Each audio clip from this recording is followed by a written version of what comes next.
خندق کنستل کېدو لس تنو ته لس ګزه ځای ورکړو چې دا بکنه نبی علیہ الصلوۃ والسلام هم د نخو کسانو سره مرګ شو لسم ځان حساب کړو لسم ته نبی رسول الله پخپل نو انت صحابه کرام باغی په ایسه کې پاکند کې غټه رااله نو یتګه پکې رااله نو اوس هغه ماتول پکار ځکه دا پر خود نشه خو کافر به دا راوختیدل کنه ټول صحابه کرام په وس او کو ماتا نشو یا صحابه راغه د الله پاک پیغمبر زمون فاغیسه کې ګټه راغلی دا ټول مرګري پستړو شو او ماتي ګینا نبی علیہ الصلوۃ والسلام ورته فرمایل زه درکوزیګم راغه نبی علیہ الصلوۃ والسلام پختنه او داسې هغه پلکی یا سخصورا یا ارشو غیر واغستو حدیث مبارک کې راځي جابر رضی الله تعالی فرمایي وی چې نبی علیہ السلام گزار را پر خود زه ډیر سخت خپه شوم ځکه خپه شوم چې نبی علیہ السلام تاسو لاسونه مبارک اوچت کړ کنه نو د نبی علیہ السلام خېټه مبارک ښکار شو په پورې ګټ تړلې شي نبی علیہ السلام ګټه پټه ساتلې و خو چې تاسو لاسونه اوچت کړ ګټه مبارک ښکار شو په پورې تیګه تړلې شي و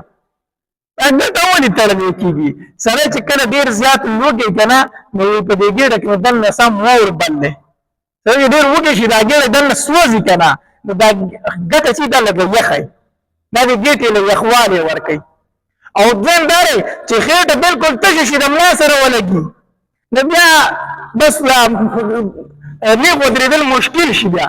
دغه دا ګټه نه شي د ملا سره ولګي نو داسې ګټه په تړلې چې د خېټې د چپړواله په لک ختم شي دا په لګ ډکه شي داسې نبی رسول الله سلام په ګډه مبارکه پوری ګټه تړلې عزت سخت خپه شو نبی رسول الله سلام چې داسې گزار اوچت کو کنه او دې ګټې له راواچو نو نبی رسول الله سره आवाज وکړ الله اکبر پر چې څنګه په ګټه ولګي کنه د ګټې درې مېسه لاړ زره شو نبی علیہ الصلوۃ والسلام او فرمایله وی ماته د شام چابیان راکړش ماته د شام کو بیان سکړې شي او نبی علیہ الصلوۃ والسلام فرمایل زماره د الله په ذات قسمی چې د شام غسرې سریمانه ز په خپل سترګو انما د شام غسرې سریمانه ز په خپل سترګو باندې انما د چې دوه گزار راواچو او نبی سم فرمایي الله اکبر نو د ګټ لا داسې لاړو او د دې گزار نه یو رڼا پورته شو نبی علیہ الصلوۃ والسلام فرمایل مال د پارس چا بیا نه راکړې شي او قسم په الله زه د مدین اغسپینه مانې په خپل سترګو اینما او دریم گزار چې راواچو کنه الله اکبر نو د دریم گزار سره د بالکل ریزه شګی شو او هغه نه ورونه پورته شو نبی علیہ الصلوۃ والسلام فرمایل قسم په الله د صنعا دروازې په خپل سترګو ولیدې او حدیث مبارک راځي نبی علیہ السلام فرمایل جبرئیل امین راغه او ما ته فرمایل چې ستا امتیان به دغه ځای ته رسي دا نبی علیہ الصلوۃ والسلام لره یو تسلی دا و چې اصل کې ډېر سخته و ډېر د سختۍ وخت نبی اسلام چې خپل صحابه کرام ته کتل کړه نو نبی اسلام په خپل سترګو لیدل چې دا صحابه زما ختمېدونکي دي صحابه کرام زما سړي ختمېدونکي دي ولی الله تبارک تعالی دا سختۍ ذکر کړی دی وی اذ جاءوکم من فوقکم ومن اسفل منکم واذ زاغت الابصار وبلغت القلوب الحناجر الله دا ټیم هغه سختي ذکر کوي کنه وی دومره سخت وخو چې ستاسو سترګې بکې راوتې وي دومره سخت وخو کنه چې ستاسو زړونه مرکندو ته رارسېدلي خلک وایي زړه مې خولې له راغی کنه دا زړه خولې نه راځي خو دا هسې یو متل دی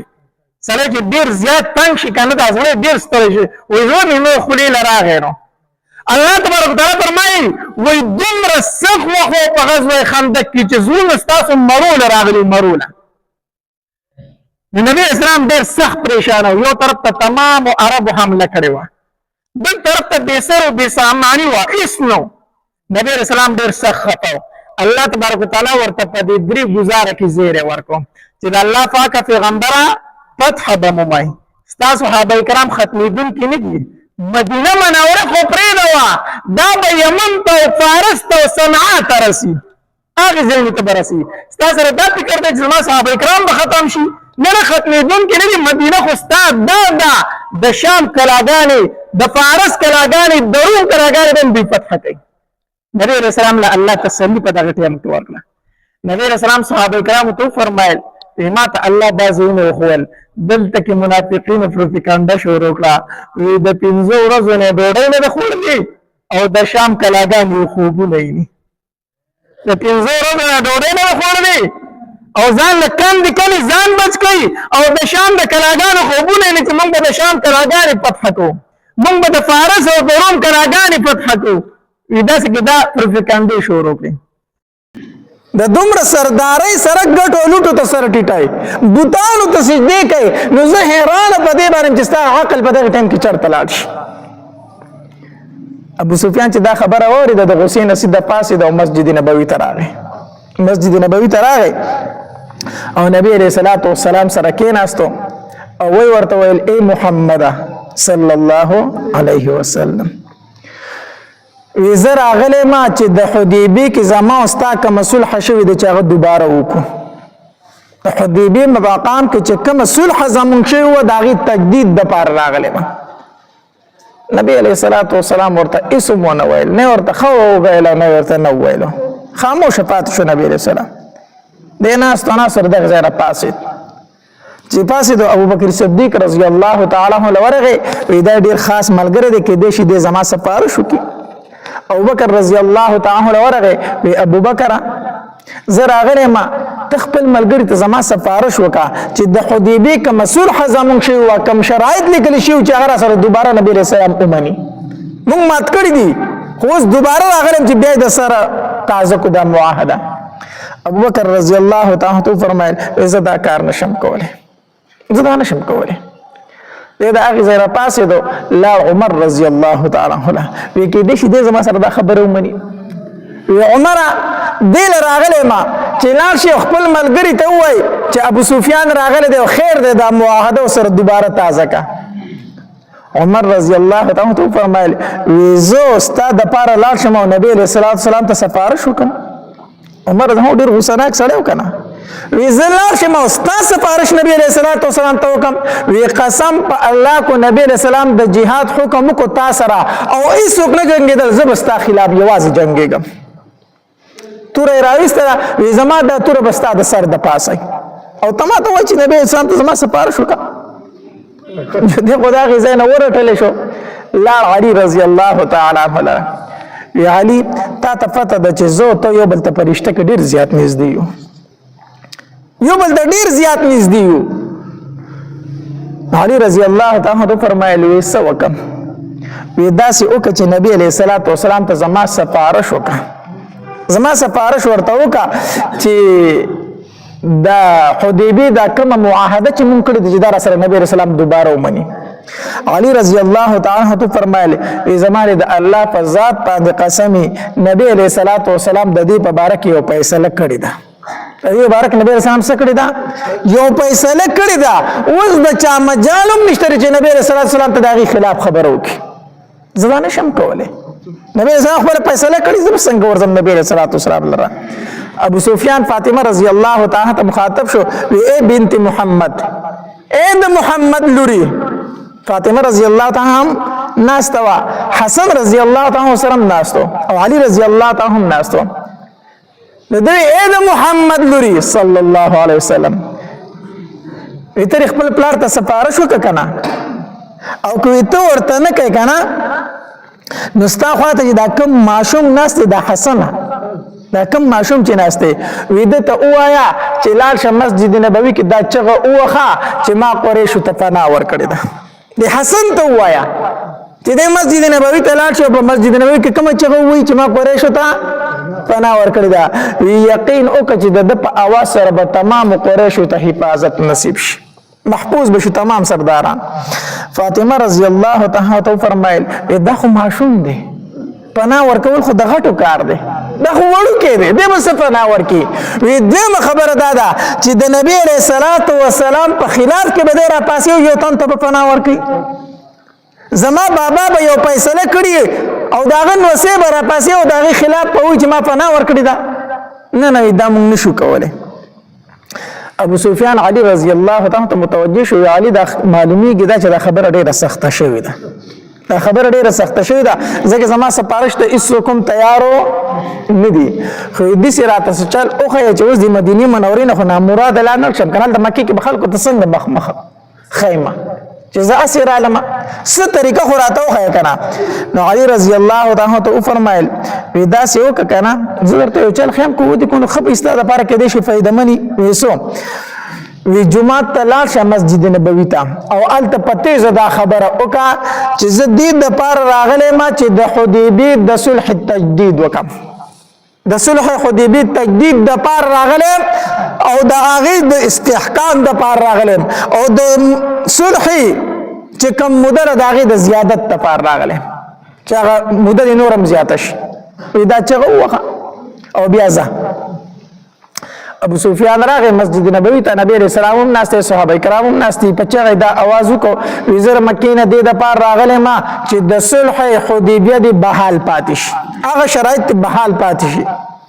دا خبره وکړه او د مسجد نبوي نه روان شو مکې مکرمې ته لاړ چې کله مکې مکرمې ته لاړو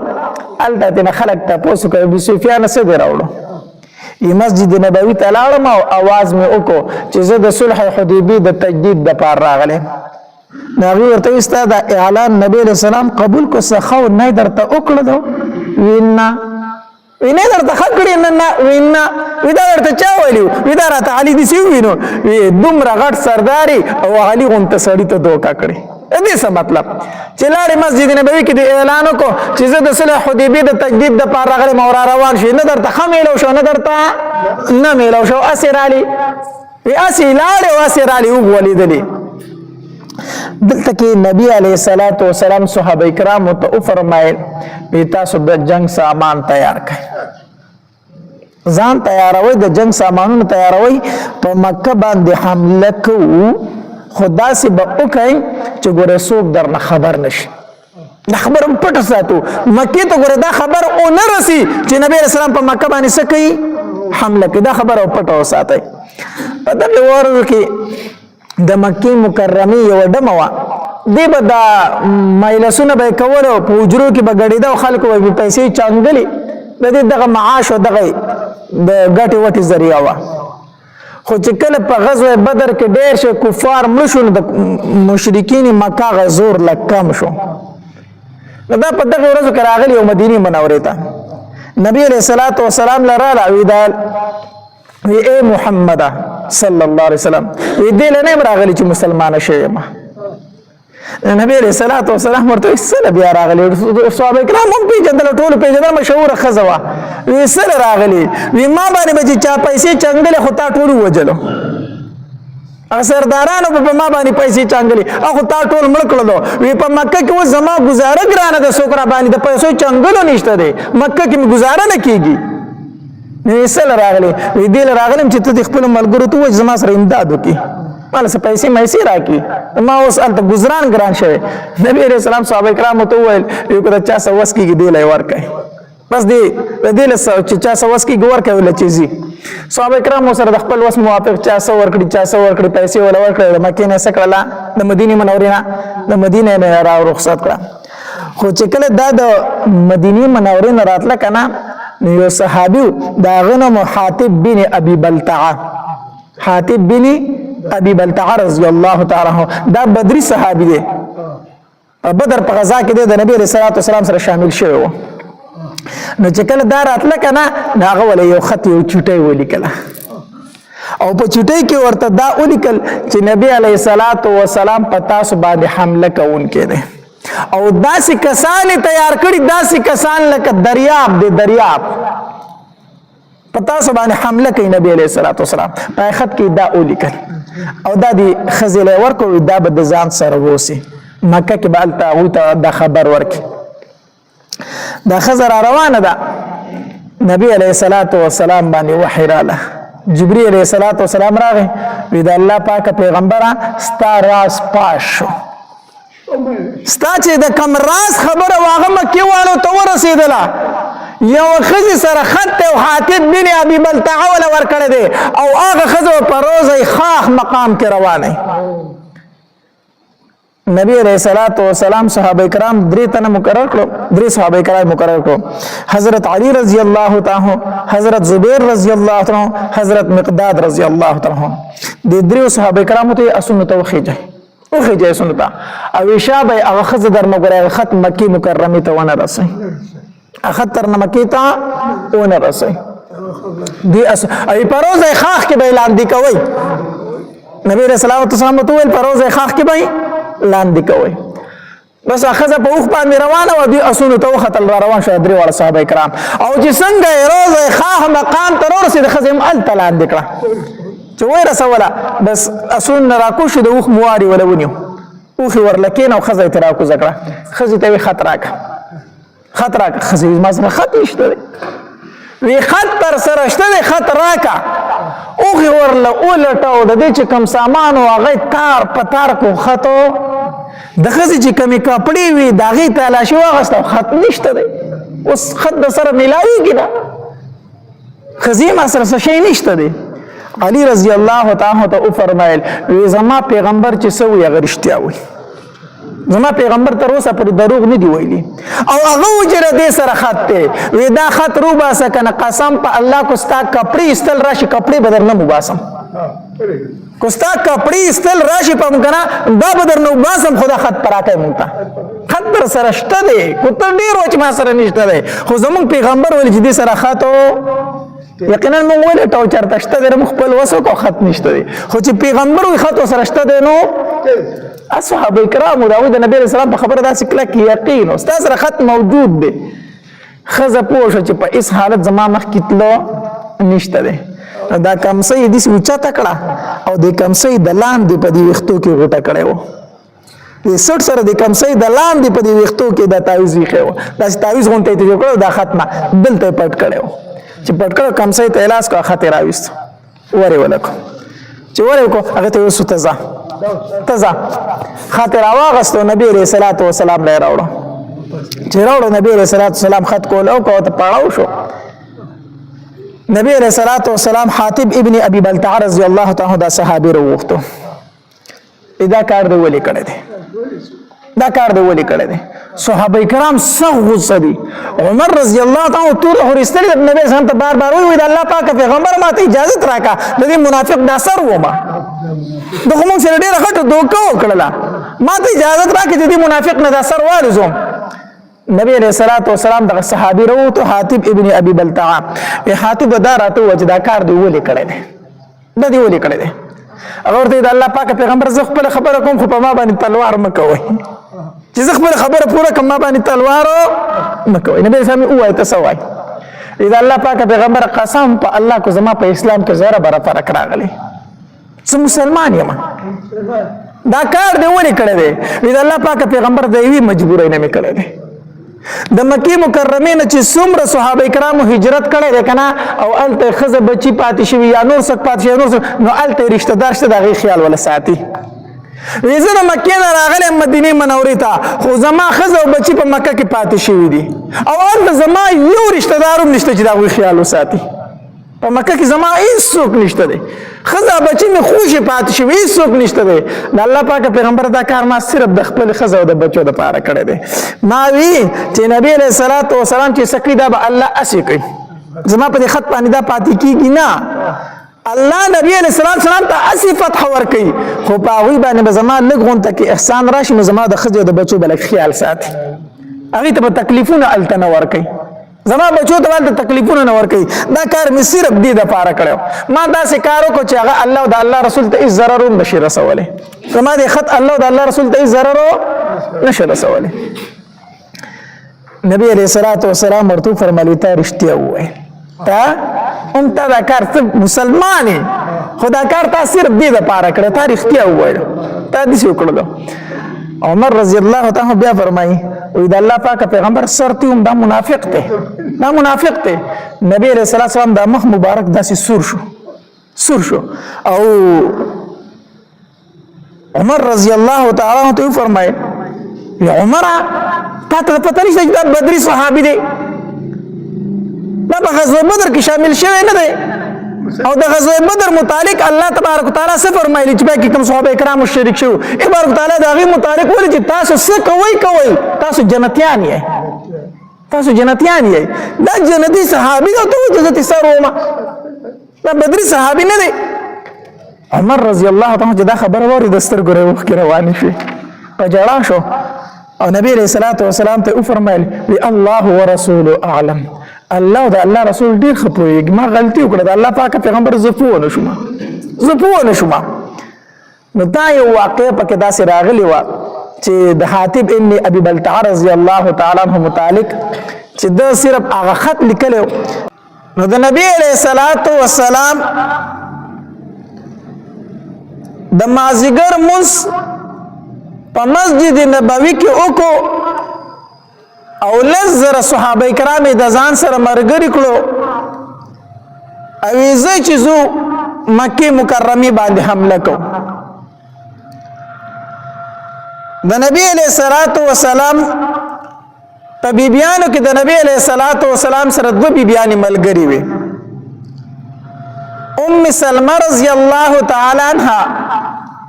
او میمونه رضی الله تعالی عنها. دا دواړه بیبیانې د نبی علیہ الصلوۃ والسلام سره په دې سفر کې وي چې کله نبی علیہ الصلوۃ والسلام مقام جحفی ته ورسید ذوالحلیفہ،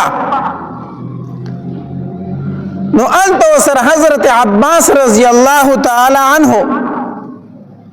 میلو شو چې د خپل کور سامان په سارو باندې بار کړی دی او خپل بچی ور سرم دی او کور والا ور سرم ده. نبی علیہ الصلوۃ والسلام ورته فرمایل عباس تر چرته روانیم، او ورته د الله پاک پیغمبره زه درتلم مدینه منورې ته ما هجرت کو، زه خو تا پسې در روانیم ته خو دې خو را روانې. نبی علیہ الصلوۃ والسلام ورته فرمایل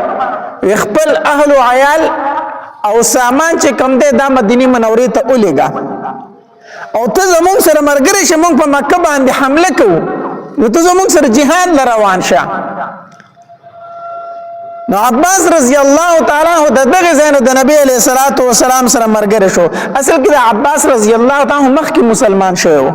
دغه مخکې مسلمان او د نبی علیہ الصلوۃ والسلام ته فرمایل وی زه مدینه منورې ته هجرت کوم درځم، خو نبی علیہ السلام به منع کوي عباس ته مرزا ته مکه کې پاتې شه، خپل اسلام پټ د خلکو نه وساته، دې د پاره چې مونږ ته د مکه د خلکو خبر راکړي، ته مونږ پسې مرزا. نبی علیہ الصلوۃ والسلام عباس رضی الله تعالی عنہ د مقام جحفی نزان سره مرګره کوي، عزت زموږ مرګره شجزو. بیا مخکې تل یو بل مقام دی چې هغه ته مقام ابوا ویل شي، چې الته کله نبی علیہ الصلوۃ والسلام د خپل صحابه کرامو سره ورسېدو، نو الته سره یو درې تنه نور مرګ میلو شو د نبی علیہ الصلوۃ والسلام سره. یو ابو سفیان، دا ابو سفیان نه دا بل ابو سفیان دی، دا د نبی علیہ الصلوۃ والسلام د تر زوی دی، ابو سفیان ابن حارث دا د نبی علیہ السلام د تر زوی دی. نو یو ابو سفیان دویم عبد الله بن امیہ، دا دو تنه د نبی علیہ الصلوۃ والسلام سره په مقام ابوا کې د نبی علیہ الصلوۃ والسلام سره دا دو تنه میلو شو، یو ابو سفیان او دویم عبد الله بن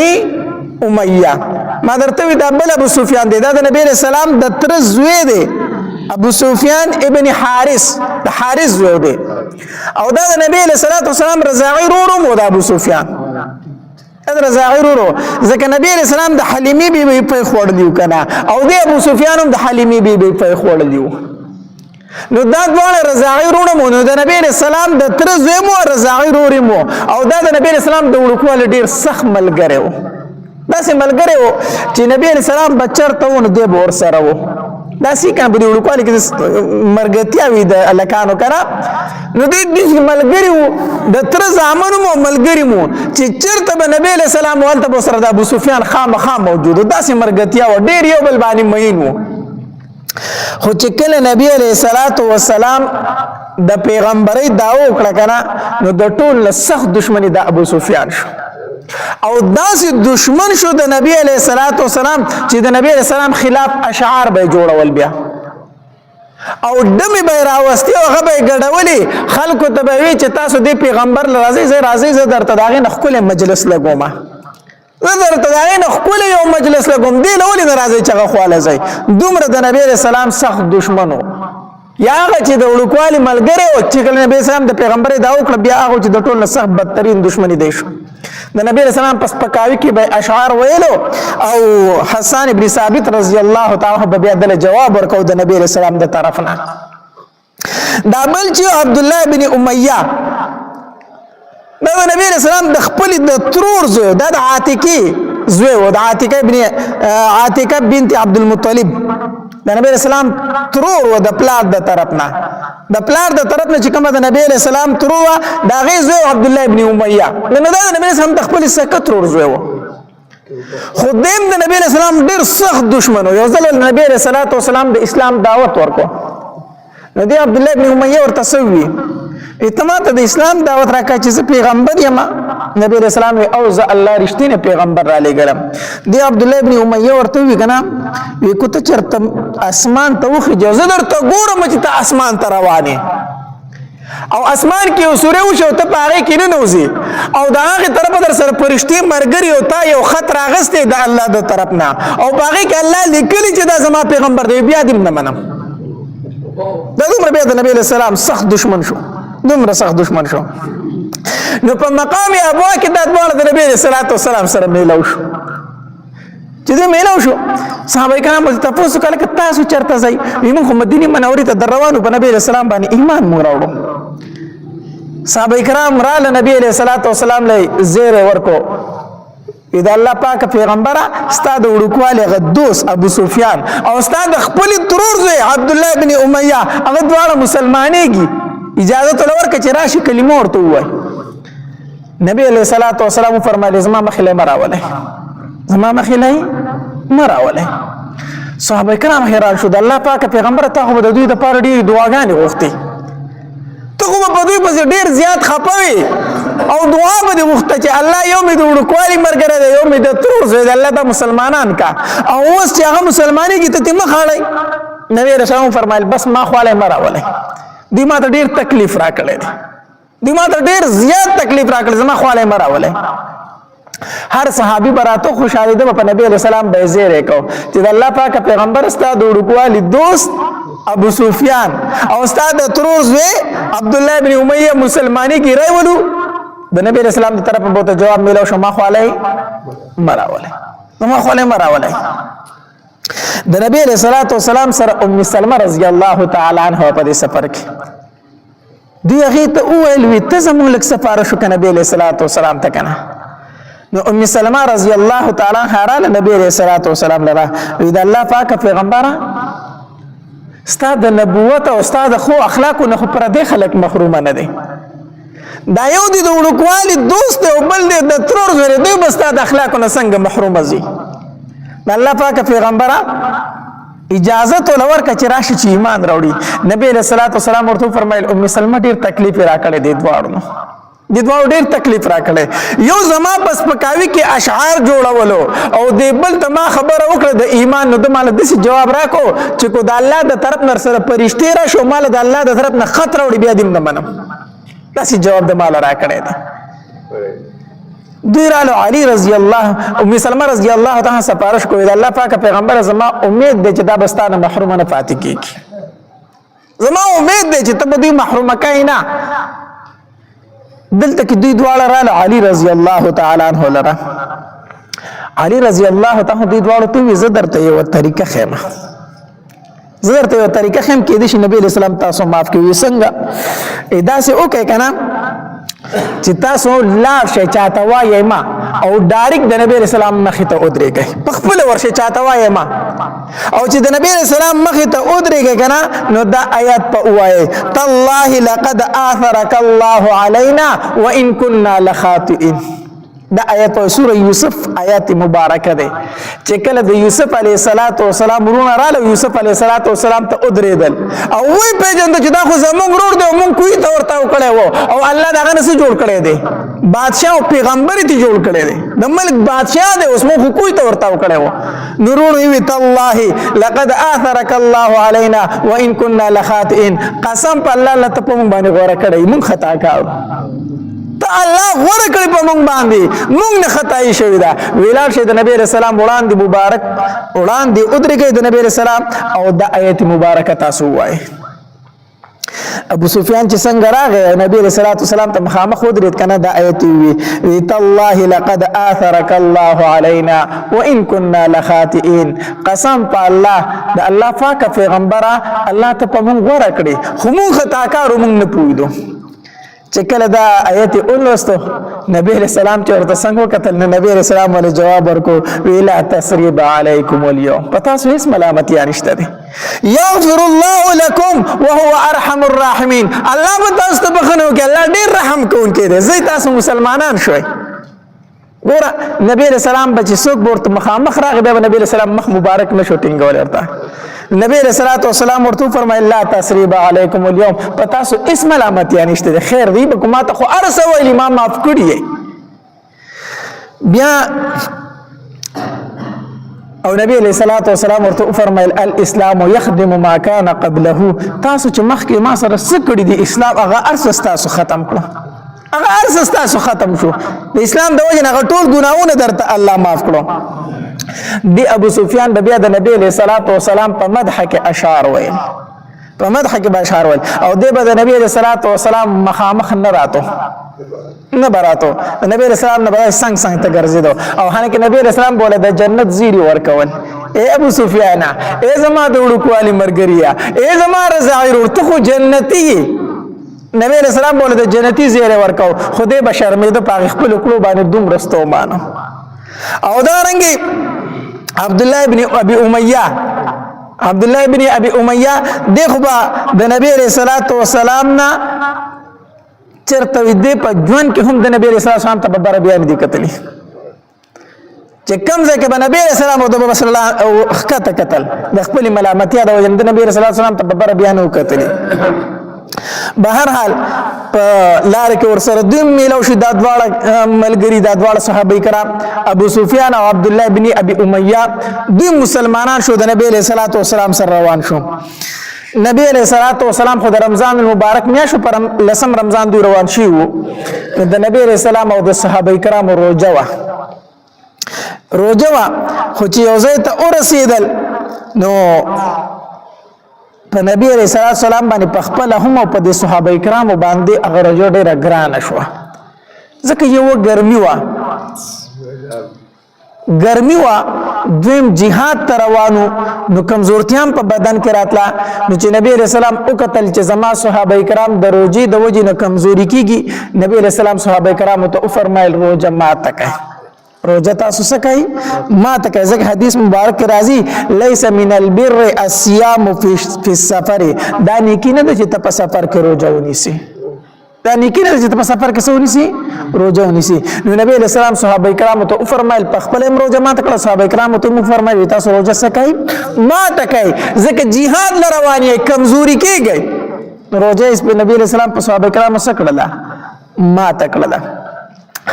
د امام ابو حنیفه رحمه الله مذهب دا دی چې کو سفر د مشقت وي تکلیف والا سفر وي نو پای کې ته روزه خوړې شي بیا چې کله کوجه شي دا غي بسر او ګرځي قضا بر او ګرځي خو کوچرته سفر د آرام لکه نن سبا ایر کنډیشن والا بسونه دي اجازه نه دي تکلیف پکې نه نو کو سفر د راحت وي بیا روزه نیول بهتر دی غوړه دی وجه دادا چې د روزي مبارک چې کم فضایل لیدا په نور میاشت کې بیا نشتا ځکه چې د رمضان مبارک کم فضایل دي دا په نور میاشتو کې بیا نو اگر چې د دې روزې به تورست قضا را وګرځي خو په رمضان مبارک کې چې د روزې کم ثواب هغه خو نشته دی کنه هغه رحمتونه هغه فضیلتونه خو بیا نشته دی نو نبی علیہ الصلوۃ والسلام او صحابه کرام روزه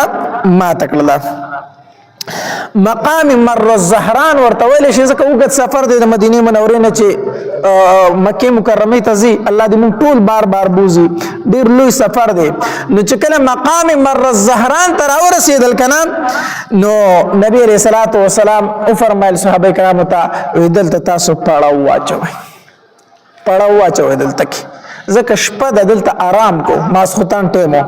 نو جیسې دا تیاره خوره شو که نه نو نبي علیه الصلاة وسلام وفرمیل وی د خپلو خیمو سره ورونه بل کوئ اور نه دی اور بل کوئ دا د عربو عادتو چې کوم ځای کې به یې پړاو اچو که نه نو هلته کې به یې د خپلو خیمو سره اور بل کو یو خو پخلی مخلی به هم تیارول ځان لا دویم دا اور به یې ځکه بل کو چې دا لوکي برخ وخیږي او خلک یې ویني چې دلته قافله راغلی او قافله پاتې کېږي نو خلک به راغی د هغې سره به تجارت وکړو څه به یې په دوی خرڅ کړو څه به یې د دوی نه واخیستل داسې تجارتي قافلې به روانې وي نو د اور به یو علامت به د لرې نه به ښکاره شو چې پلانکي ځای کې قافله د خلک به راټول شو نو تجارت پالته کې وشو میله به ولګېدله نو نبي علیه الصلاة وسلام فرمایل وی د خپلو خیمو سره تاسو بل کوئ اورونه بل کوئ دغلته کې مکې والا ته خو پته وه چې موږ د نبي علیه السلام سره واده خلافي کړې ده او یو ورځ به نبی علیه السلام په مکه باندې حمله کوي کو هر کله ده خپل ځان خو ورته معلومه و چې موږ بدعهدي کړې ده نو دوی به کله کله د شپې چکر لګو چې یاره د مدینې منورې د طرفه خو خیر دی که نه څه حمله ممله خو نه کېږي نو درې تنه راوتي وو یو ابو سفیان ابن حرب او دویم بودیل بن ورقه او دریم حکیم دا درې کسانو د مکی سردارانو دوی راوتي وو بارې چکر وو چې یاره د مدینې منورې د طرفه خو خیر دی که نه څه حملې مملې خو بس دغه نه دوی چې وکتل خیمې لګېدلې ورونه بلیږي دا یو بل نه تپوس کوي وی بودیله ابو سفیان د بودیل نه تپوس کوي بودیله معلومیږي دغلته کې چې قافله راغلي ور بلګي خیر خو دی نو دا بودیل ورته وی دا د بنو خزاعه یو لښکر دی هغه دغلته تیریږي د بنو خزاعه یو لښکر دی په دغه طرف باندې تیریږي نو ابو سفیان ورته وی بودیله لږ د عقل لږ کار واخله بنو خزاعه دومره زیات دي ته خو د خیمو د ورونو ته وګوره که نه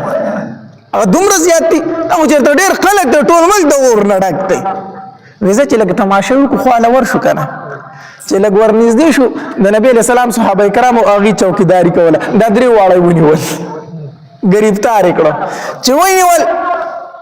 بس یو ابو سفیان یې ونیو دویم بودیل بن ورقه او دریم حکیم دا درې واړه ونیولو چې ونیول عباس رضی الله تعالی مسلمان شو کنه دلته سره کسان خبرې کوي څوک وي وجنو څوک وي نبی علیه السلام خواله بیا دا خبرې ورسره کوي په دې کې دغه تیرېدو عباس رضی الله تعالی عنہ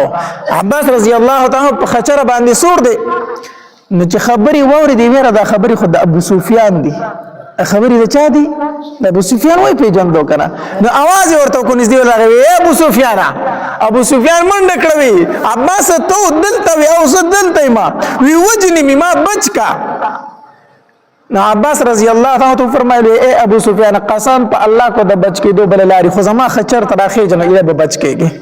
تما خچر تر اخی جا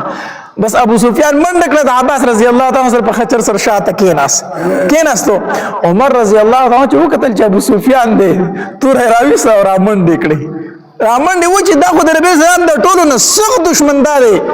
ځکه غزوه بدر کې دی او په غزوه احد کې دی او په غزوه خندق کې دی او په ټول جنگونو کې د نبی اسلام خلاف جنگیدل او مشري به کوله عمر رضی الله عنه چې اولیدل چې ابو سفیان لاس راغلی دی او مسلمان شوی هم نه دی تور راواغسته او رامنډې کړې ابو سفیان د عباس رضی الله تعالی ته فرمایي وی عباس وی دا پوری خو عمر نه دی را روان دی وی قسم په الله زما د مرګ د پاره را روان دی زما د مرګ د پاره را روان دی جو عباس رضی الله تعالی خچر په منډه کو عمر رضی الله پیدل عباس رضی الله په خچرو د په منډه اغسته دی نو د شاه علی او عمر आवाज وکړو وی اے عباس قسم په الله له ګودري کې د خدای رسول سلام ډیر سخت دشمن دی ته زمانه چرته زغلای او کو د نبی اسلام خواله د موس بیا زما په لاس نه راځي ځکه چې د مسلمانېږي او نبی رسول الله ول پناه ورکي خو د نبی رسول الله د رسیدو مخکې لګي مال راکې چې به خپل تور لګه ساړه کبا عمر رضی الله عنه سي منډي وخي ابا هم په منډه غسته دي هغه رزغلي او عمر نه ته منډي وي حتی در دې چې د نبی رسول الله خواله ورسو وی د الله پاک پیغمبره ابو سفیان دی را سره ابو سفیان دی را سره نبی علیہ الصلوۃ والسلام ورته فرمایل ښا ابو سفیان دی او دې کوم ځای وستا ملګرو گرفتار کړي دي ستا ملګرو څه کړي دي گرفتار کړي دي نبی علیہ الصلوۃ والسلام ابو سفیان ته وویل ابو سفیان ایمان راوړه زه درته وسوم ایمان راوړه اگر چې زما ډېر سخت دشمنی اگر چې زما ډېر صحابه کرام ستا د لاسه شهیدان شوي دي خو اوس درلم دعوت در کوم ایمان راوړه ایمان راوړه حدیث مبارک کې راځي نبی علیہ الصلوۃ والسلام فرمایي د زرو کافر قتل کول دا ما ته خوښ نه دي بلکې ما ته خوښ د یو تن مسلمانېدل دي زه دا نه خوښوم چې زر کافر دې قتل شي زه ډېره مینه د دې سره لرم چې یو کافر دې مسلمان شي د دې سره مینه لرم وی ابو سفیان زه درته وایم چې مسلمان شه ابو سفیان نه مسلمانېدو انکار یې کوه هغه نور دوه ملګري چې کوم ورسره بودیل ابن ورقه او حکیم هغې خو ایمان راوړو خو نبی رسول الله ته څنګه مخامخ شو کلمه ویل مسلمانان شو خو د ایمان نه راوړو اوس عمر رضی الله عنه ته سیټ ولاړې تورې رستلې ده د الله پاک پیغمبر دې نه مسلمانېږي داسې موقع بیا نه راځي زما د تورې په حواله کا زما د تورې په حواله کا بار بار دا خبره کوي بار بار دا خبره کوي عباس رضی الله عنه په عمر رضی الله عنه په دې سر راواړو ګرځېدو ته عمر غلی شه کو استاد قبيله سره بیا بریدانه ویلي چې وجنه وای ګوره دا ته کو کو استاد خاندان استاد قبيله سره بیا بریدانه وی چې وجنه وای خدا زمونږ د قبيله سره دغه بار بار وای چې وجنه وای عمر رضی الله تعالی داسې عباس رضی الله تعالی کتل وی عباس وی زما پلار خطاب نه دی خطاب وی قسم په الله چې ستا په ایمان ز څومره خوشاله شوم کنه کو دومره زه د خپل پلار په اسلام هم خوشاله شوم وی چې زه خبر شوم چې عباس مسلمان شو ایمان ته دومره خوشحالي رااله کو خطاب مسلمان شوی زما پلار زه دورونه خوشحالي دم داسې بیانات او واقعات اوریدلو دپاره ماجد اسلامک سټوډیو 11 چینل سبسکرایب کړئ घंटे वाला निशान क्लिक کړئ چې همیشه د مولانا هاشمي صاحب په आवाज باندې داسې بیانات او واقعات تاسو مهله راځي کمنټس کې سبحان الله ماشاءالله الحمدلله ولیکئ او خپل ملګرو سره یې د ثواب په نیت باندې شیر هم کړئ والسلام جزاکم الله